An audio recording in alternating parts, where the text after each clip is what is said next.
دنیا کی پہلی کشتی ہزاروں سال پہلے کی بات ہے۔ اللہ تعالیٰ کے نبی حضرت سیدنا نوح علیہ السلام کا زمانہ تھا۔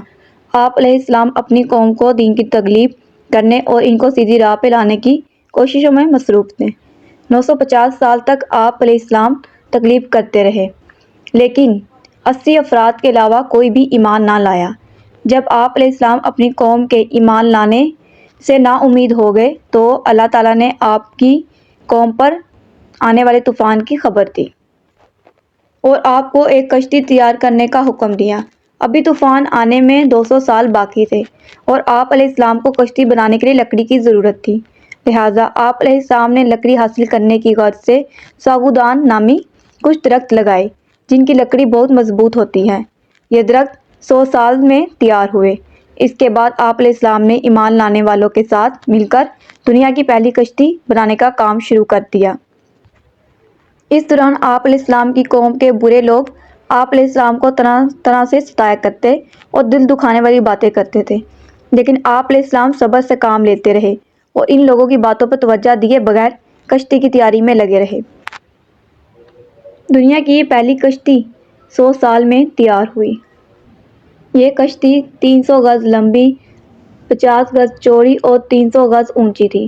کشتی کا آگے کا حصہ مرغے کے سر جیسا اور پچھلا حصہ مرغے کی دم جیسا تھا، جبکہ نیچے کا حصہ کسی پرندے کے پیٹ کی طرح تھا۔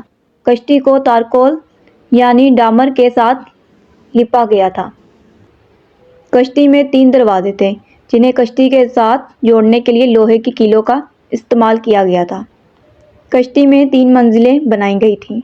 سب سے نیچے والی منزل درندوں، پرندوں اور حشرات الارض یعنی زمینی کیڑوں کے لیے تھی۔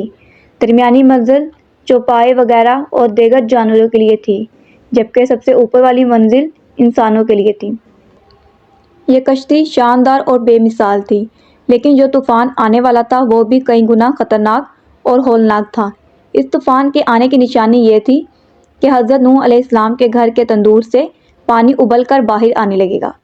چنانچہ جب ایک دن حضرت نوح علیہ السلام نے تندور کو ابلتے دیکھا تو پرندوں، جانوروں اور مومنوں کو کشتی میں سوار ہونے کا حکم فرمایا اور سب کشتی میں سوار ہو گئے۔ طوفان کی شدت میں اضافہ ہونے لگا۔ اتنی زوردار بارش ہونے لگی کہ زمین کئی جگہوں سے پھٹ گئی اور اس میں سے بھی پانی نکلنے لگا۔ 40 دن تک یہ بارش ہوتی رہی، یہاں تک کہ 40 گز اونچے پہاڑ کی چوٹیاں بھی پانی میں ڈوب گئیں۔ کشتی میں موجود افراد کے علاوہ کوئی زندہ نہ بچا۔ تقریباً 150 دن یہ کشتی مسلسل سفر کرتی رہی۔ اس دوران جب یہ کشتی عرب کے قریب پہنچی تو وہاں اس نے خانہ کعبہ کے گرد 7 چکر بھی لگائے۔